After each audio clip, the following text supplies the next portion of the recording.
Halo, Aldi Taher. Ah, beneran Aldi Taher. Ya. Shalom, Shalom. Gimana, Bro? Bang. Gimana, Bro? Gimana, Bang? Mau nanya. Apa itu, Bang? Silakan, Bang. Ya. Udah disunat belum? Halo kaum intelektual sekalian, wow, gila.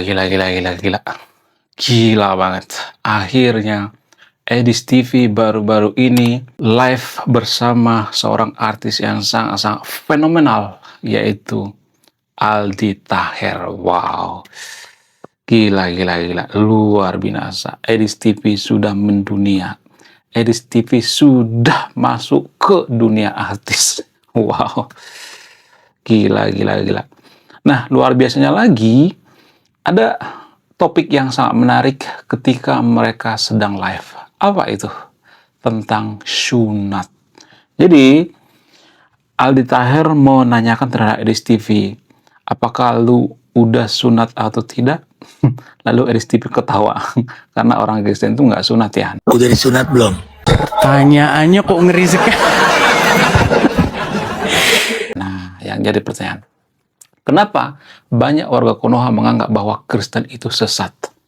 Kenapa banyak warga Konoha menganggap bahwa Kristen itu sesat? Apa alasannya? Alasannya karena nggak semuanya, tapi disclaimer on ya, ada sebagian warga Konoha yang menganggap Kristen itu sesat karena tidak sunat. Wow, gila. Apakah sunat itu perintah Tuhan atau penafsiran? Ini menarik menurut saya pribadi ya, untuk kita bahas. Jadi, saya akan bahas ini dari berbagai sudut pandang ya, dari antropologi, dari sosiologi, tidak hanya dari sudut pandang agama. Jadi, biar lebih luas cakupannya gitu. Nah, yang jadi pertanyaan, apa yang dimaksud dengan sunat? Apa definisi sunat? Apakah sunat itu tradisi Muslim? Apakah sunat itu tradisi Yahudi? Apakah sebelum Yahudi sudah ada yang mempraktekkan sunat? Ternyata sebelum Yahudi juga sudah ada yang mempraktekkan sunat. Negara apa itu? Kemudian kalau saya perhatikan, Edis TV akhir-akhir ini kalau saya perhatikan makin ganteng gitu ya, makin cakep. Ya, makin mirip dengan kupluk gua gitu ya. Nggak apa-apa sih ya. Bedanya dia menggunakan kupluk warna hitam, gua menggunakan warna abu-abu. Nggak jadi masalah ya. Ada perubahan kupluk kalau saya perhatikan dari kupluknya Edis TV. Nah, yang jadi pertanyaan, apakah sunat itu atau menghilangkan kupluk, apakah itu perintah Tuhan atau perintah daripada penafsiran atau perintah daripada agama atau perintah daripada raja atau perintah daripada pemuka agama? Bagaimana fakta yang sebenarnya? Kemudian waktu Edis TV live dengan Aldi Taher, ada sesuatu hal yang bikin saya merinding. Ada suatu hal yang bikin saya terkejut. Apa itu? Kalau saya bongkar ini, akan banyak warga Konoha yang kejang-kejang, kelonjotan, kesurupan berjamaah. Apa itu faktanya? Faktanya adalah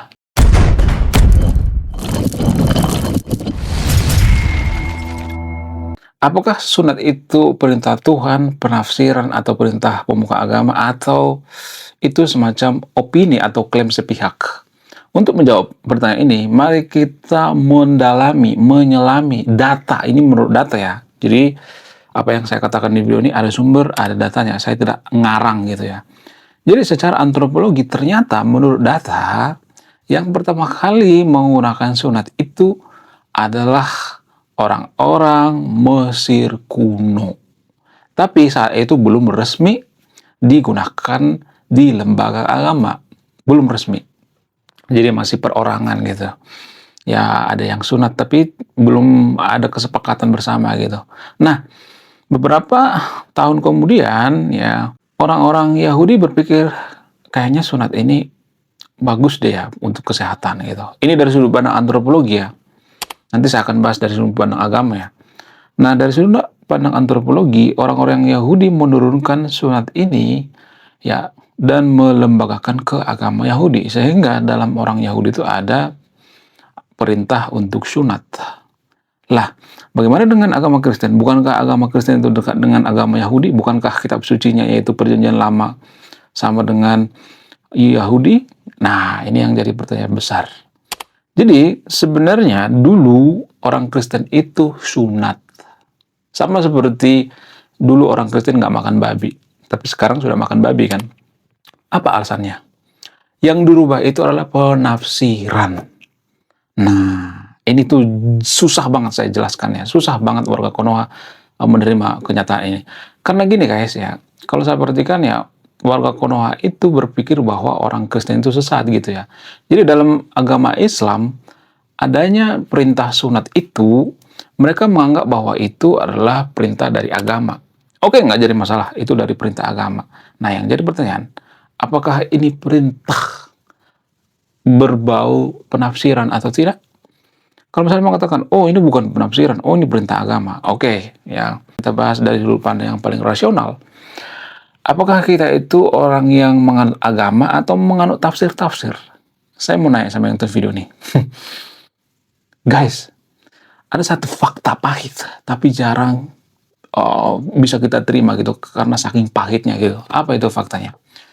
Jadi menurut data, ternyata kita itu ya semua orang yang mengaku beragama di dunia ini, mereka itu bukan menganut agama, tapi menganut tafsir-tafsir. Lah, kok gitu? Kok bisa gitu? Kita ambil contoh misalnya. Ya, jadi dalam agama Kristen ada tuh ya istilah agama Kristen Katolik, Protestan, ya, kemudian HKBP, Pentakosta dan sebagainya. Jadi semua ini berbeda-beda. Nanti akan saya bahas dari sudut pandang agama Islam juga ya.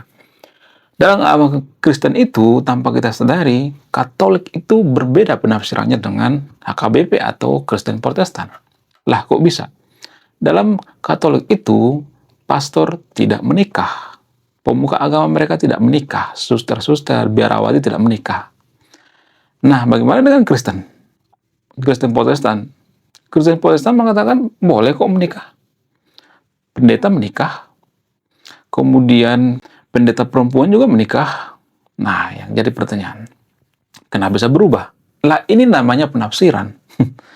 Ya, jadi ini namanya penafsiran. Kita itu menganut yang namanya agama tafsir, bukan agama seperti yang kita pikirkan seperti sehari-hari gitu. Enggak. Kita itu tidak pernah menganut yang namanya menganut agama. Enggak pernah. Kita itu menganut tafsir. Ya, agama Kristen Protestan juga berbeda dengan Protestan lainnya, seperti misalnya Pentakosta. Pentakosta itu kan nggak makan darah ya. Kalau di Medan biasa disebut dengan gota. Nah, gota ini dilarang dalam agama Kristen Pentakosta. Kenapa HKBP makan gota? Kenapa HKBP makan darah? Sementara Pentakosta enggak. Ini namanya penafsiran. Lalu bagaimana dengan umat Muslim? Muslim juga seperti itu. Ya, Muslim itu kan ada mazhab, ada aliran ya. Ya, kita ambil contoh misalnya Sunni dan Syiah, itu kan penafsiran. Jadi yang mengatakan seperti ini bukan saya, guys. Ya, yang mengatakan seperti ini adalah kaum intelektual dari umat Muslim bernama Pak Islah Barawi. Saya sepakat dengan Pak Islah Barawi. Saya sepikiran dengan Pak Islah Barawi. Ini juga sebenarnya sudah lama saya pikirkan. Ya, jadi Pak Islah Barawi mengatakan umat Muslim itu sebenarnya bukan penganut agama. Ini dari sudut pandang Pak Islah Barawi ya. Jadi kalau mau marah jangan marah ke saya, marah sama Pak Islah Barawi sono. Pak Islah Barawi mengatakan umat Muslim itu bukan penganut agama, tapi penganut tafsir-tafsir.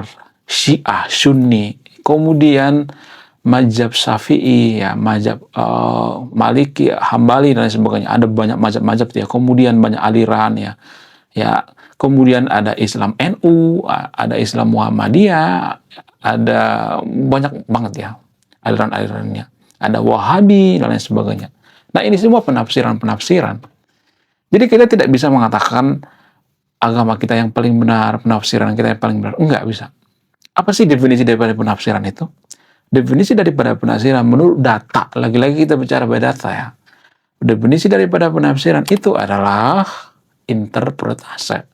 Jadi, kalau kita menganggap bahwa penafsiran kita yang paling benar, itu artinya kita menganggap bahwa interpretasi kita paling benar.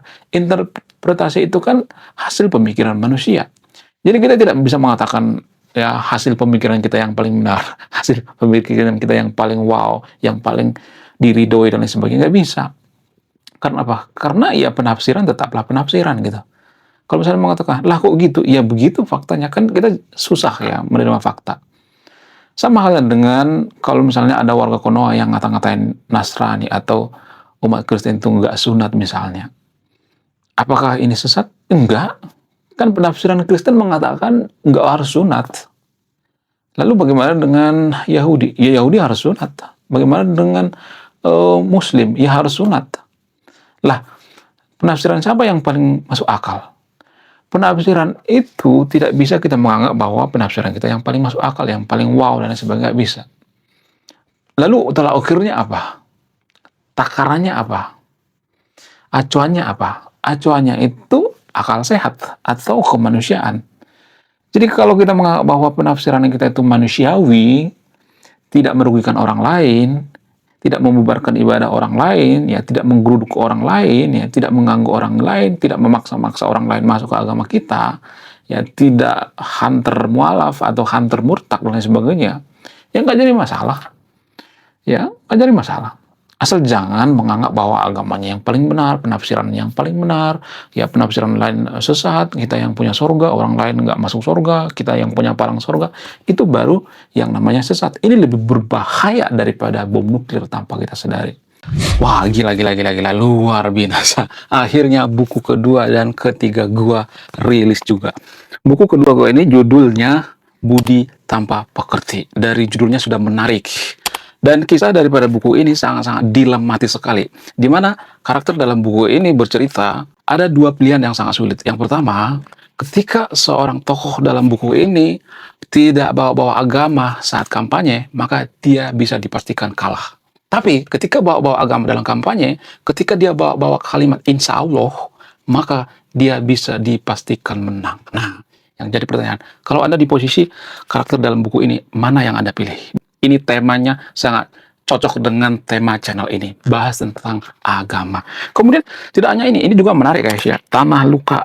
Dari judulnya juga udah kelihatan ya. Ini cerita penuh dengan luka. Dimana kisah dalam buku ini ada seorang kiai yang sangat-sangat dilematis.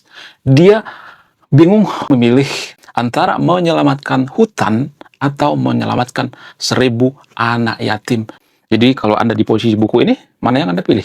Nah, yang menarik dari kedua buku ini adalah menggunakan sudut pandang sastra Nobel. Kapan lagi ya kan baca buku yang setara dengan buku Nobel. Wow, luar biasa. Silahkan di check out sekarang juga. Kalau nggak di check out juga nggak apa-apa. Karena saya nulis buku itu bukan nyari duit sebenarnya. Ya, karena saya pengen berkontribusi terhadap kemajuan bangsa kita. Itu tujuan saya nulis buku ya. Jangan lupa, link pembeliannya ada di pin komentar video ini.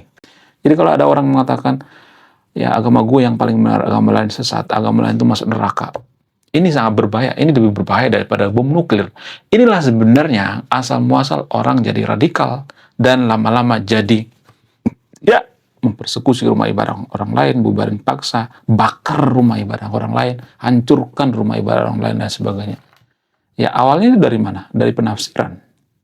Ya, mereka menganggap bahwa penafsiran mereka yang paling masuk akal gitu. Makanya orang-orang barat mengatakan kemanusiaan itu harusnya di atas daripada agama. Agama di sini, kemanusiaan di sini. Karena apa? Karena kadang-kadang kita menganggap bahwa penafsiran kita atau interpretasi kita terhadap agama itu yang paling benar gitu ya. Interpretasi kita yang paling benar. Itu yang jadi permasalahan. Tapi hal ini kan susah kita terima. Karena apa? Karena kita sudah mabuk agama. Ya kita menganggap bahwa agama kita yang paling benar. Kita didoktrin dari kecil gitu. Kalau misalnya mengatakan, lah, kok seolah-olah kalau kita menganggap bahwa penafsiran kita itu tidak boleh paling benar, seolah-olah agama itu relatif gitu ya. Seolah-olah penafsiran itu relatif. Ya memang pada dasarnya seperti itu. Agama itu kan keyakinan. Keyakinan itu artinya kita tidak tahu keyakinan kita itu benar apa enggak. Kita nggak tahu namanya keyakinan ya kan. Contoh misalnya, kalau gue meyakini bahwa dengan minum air ini masuk surga misalnya nih. Masuk surga. Lalu kalau ada orang mengatakan, nggak bisa gitu dong. Ya, nggak boleh minum air putih. Minum air ini dong ya, air comberan misalnya. Atau jangan air comberan deh, kopi misalnya. Jangan air putih dong, kopi, biar masuk surga. Apakah kita bisa menyehatkan itu? Nggak bisa. Ini namanya penafsiran. Ini namanya interpretase. Makanya saya katakan, sejago-jagonya kita debat dalam beragama, sejago-jagonya kita mengetahui agama, kita ahlinya ahli dalam agama, yang kita ketahui itu adalah sebatas keyakinan. Ya, Ya namanya keyakinan kan orang bisa berkeyakinan lain kan. Itu yang jadi permasalahannya. Permasalahannya kita itu tidak sadar bahwa agama itu adalah keyakinan gitu. Keyakinan artinya subjektif, ya, bukan objektif. Keyakinan itu tidak bisa dibuktikan secara ilmiah. Kalau misalnya mengatakan, loh kok lu bawa-bawa keyakinan karena ilmiah? Ya yang bawa-bawa keyakinan itu atau agama itu karena ilmiah itu ya pemuka agama di Konoha seperti Ustaz Abdul Somad misalnya, Don Ditan misalnya. Ustaz Abdul Somad mengatakan bulan pernah terbelah menurut NASA. Itu artinya dia bawa-bawa agama ke ranah ilmiah. Bukan gue yang bawa-bawa, tapi Ustaz Abdul Somad. Apakah bulan terbelah bisa dibuktikan secara ilmiah? Nggak bisa. Kalau bulan terbelah, maka dunia akan kiamat. Akan ada hujan meteor. Laut akan tumpah gitu. Akan terjadi tsunami yang gede-gedean. Akan kiamat. Karena bulan mempengaruhi rotasi bumi gitu. Ya, pasang surut laut itu kan dipengaruhi oleh bulan kan. Itu tanpa kita sadari. Itu menurut sains. Ya, jadi yang bawa agama ke ranah sains itu bukan saya, pemuka agama di Konoha. Ya, kemudian Don Ditan juga mengatakan bahwa ya di kitab suci mereka itu ada penciptaan alam semesta, ada Big Bang misalnya, ada teori Big Bang di sana. Nah, yang jadi pertanyaan, apakah ini bisa dibuktikan secara ilmiah? Nggak bisa. Yang bawa agama ke ranah ilmiah itu bukan saya, Don Ditan gitu. Jadi saya hanya meng-counter gitu. Sama seperti Edis TV. Mohon maaf bagi yang nonton video ini. Saya yakin yang nonton video ini banyak pendukung Edis TV. Apakah Edis TV ini jago berdebat? Ya, saya harus mengakui itu. Dia jago berdebat, tapi di ranah keyakinan. Ya, yang jadi permasalahan itu tanpa kita sadari, sejago-jagonya kita berdebat di zaman sekarang ya, menurut data, ada lebih banyak orang pindah ke agnostik, ateis, tidak beragama daripada pindah ke agama Islam dan agama Kristen. Ini jarang dibongkar. Makanya Pak Islah Barawi mengatakan, ancaman zaman sekarang ini bukan kristenisasi, bukan hinduisasi, bukan islamisasi, bukan. Ancaman di era internet sekarang ini adalah ateisme dan agnostik. Orang tidak mau beragama lagi. Karena apa? Karena melihat kelakuan daripada ya orang-orang seperti ini debat di TikTok gitu ya. Boleh debat di TikTok, nggak jadi masalah. Tapi saya pengen debat di TikTok itu debat ilmiah. Ya, saya pengen banget gitu ya. Di TikTok itu berdebat ilmiah dengan agama boleh lah gitu ya. Atau antropologi gitu ya, sosiologi gitu ya. Biar lebih seru gitu. Jadi salah satu ciri-ciri negara yang kurang maju itu, di negara yang kurang maju itu mereka biasanya sangat suka debat agama. Tapi di negara yang maju itu mereka lebih suka debat ilmiah. Di TikTok mereka itu yang viral itu debat ilmiah, bukan debat agama. Gimana kita mau memperdebatkan agama? Uang agama keyakinan ya kan? Agama itu kan keyakinan. Kalau gua minum air putih masuk surga, itu namanya keyakinan, nggak bisa dibantah. Kenapa nggak bisa dibantah? Karena namanya keyakinan, nggak butuh pembuktian ilmiah. Itulah agama. Ya, jadi mohon maaf ya bagi teman-teman yang sering nonton Edis TV, nggak jadi masalah. Saya mengakui ya kehebatan Edis TV dalam berdebat. Tapi sejago-jagonya Edis TV dalam berdebat, lebih banyak orang pindah ke agnostik, ateis daripada pindah ke Kristen. Itu menurut data, menurut Pew Research Center. Ya, jadi saya tidak asal cek data. Ya, mohon maaf bagi yang nonton video ini. Kalau mungkin saya mengecewakan teman-teman Kristen, saya bukan juli terhadap agama Kristen, tapi biar kita tahu fakta yang sebenarnya. Karena gini guys ya, semakin kita berdebat agama itu, semakin tidak produktif dan semakin kita susah jadi negara maju. Ya, karena negara maju itu nggak ada istilah debat agama. Agama itu privasi. Harusnya agama itu diprivasi gitu. Lalu kenapa saya bahas agama? Ya karena agama di Konoha nggak diprivasi. Kalau agama itu diprivasi, ngapain saya bahas agama? Lebih baik saya bahas antropologi gitu. Ya. Kemudian dulu waktu saya di kampus, saya belajar ilmu budaya. Agama itu kan bagian daripada ilmu budaya di Eropa ya, bukan di Konoha ya.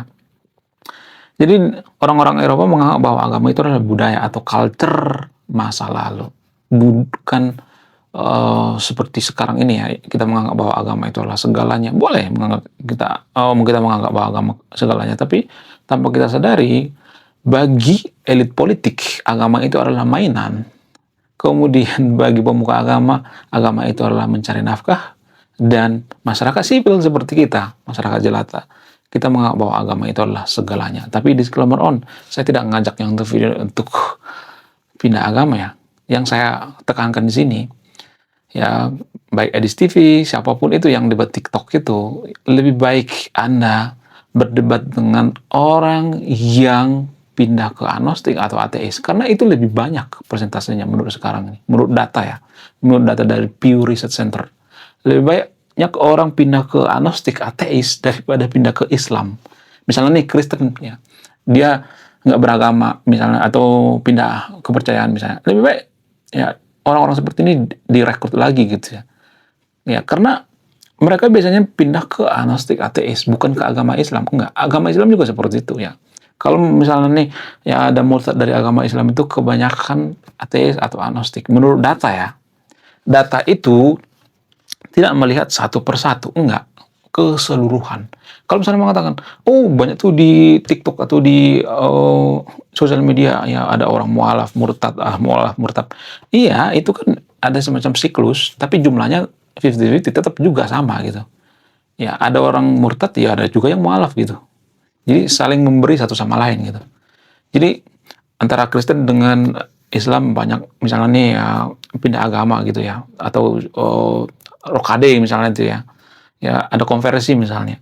Tapi kan kalau kita perhatikan konversi ke orang yang tidak beragama itu lebih banyak, lebih baik itu direkrut gitu. Jadi saya sangat-sangat menginginkan, saya sangat mendambakan kalau ada pemuka agama yang jago atau bisa berdebat dengan orang yang pindah agama ke agnostik atau ateis gitu. Saya sangat salut gitu. Itu lebih produktif menurut saya pribadi daripada memperdebatkan agama gue yang paling benar, agama gue yang paling wow ya. Jadi orang-orang yang menggeruduk rumah ibadah itu, mereka itu sebenarnya menganut penafsiran, bukan menganut agama. Karena mereka menganggap bahwa agama mereka yang paling benar, agama Kristen ini ancaman, agama Kristen ini sesat. Kok mereka menyembah manusia? Jadi umat beragama di Konoha berpikirnya seperti itu ya. Kok Kristen ini menyembah manusia? Maksudnya Yesus gitu ya. Kok orang Kristen ini menyembah manusia? Kalimat yang mengatakan bahwa kok orang Kristen ini menyembah manusia nggak masuk akal, otaknya udah geser. Sama seperti, kok ada orang yang percaya Nabi membelah bulan? Sama seperti itu. Ya, ini namanya keyakinan. Ini ranah keyakinan. Jadi kalau orang Kristen percaya bahwa oh Yesus itu adalah Tuhan, itu kan ranah keyakinan mereka. Kalau umat Muslim mengatakan bahwa Yesus itu adalah manusia, itu kan ranah keyakinan. Itu penafsiran, coy. Ya, jadi kalau ada yang percaya bahwa Nabi membelah bulan itu dengan jari misalnya, itu ranah penafsiran. Mereka percaya dengan penafsiran itu. Jadi kita tidak bisa mengatakan bahwa mereka sesat. Enggak, saya tidak mensesatkan Muslim di sini. Enggak. Pertanyaan ini sama seperti, kok lu percaya oh Yesus itu sebagai Tuhan? Yesus kan manusia. Ya, ini kan penafsiran. It's all about penafsiran. Agak susah memang menjelaskannya sama warga Konoha. Karena apa?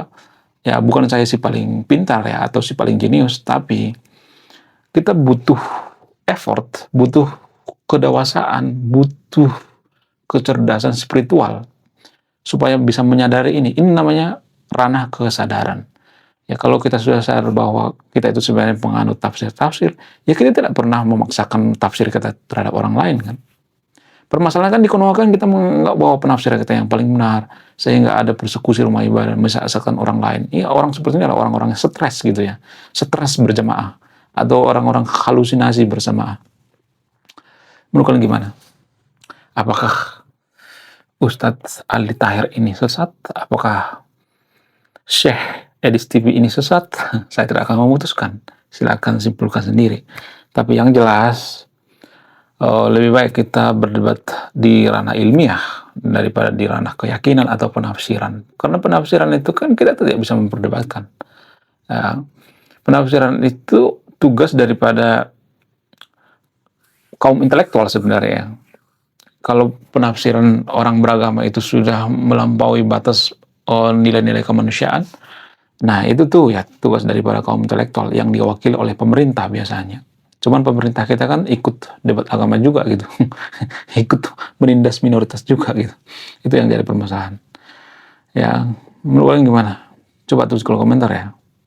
Saya tidak akan berpihak di video ini. Kalau saya berpihak, artinya Saya tidak jujur. Saya usahakan jujur di video ini. Saya nggak mau ada bias gitu ya di video ini. Menurut kalian gimana? Coba tulis di komentar ya. Saya tidak akan berpihak pada siapapun. Anda yang memutuskan. Sekian video ini. Terima kasih sudah memahami. Saya kaum intelektual. Salam rasional.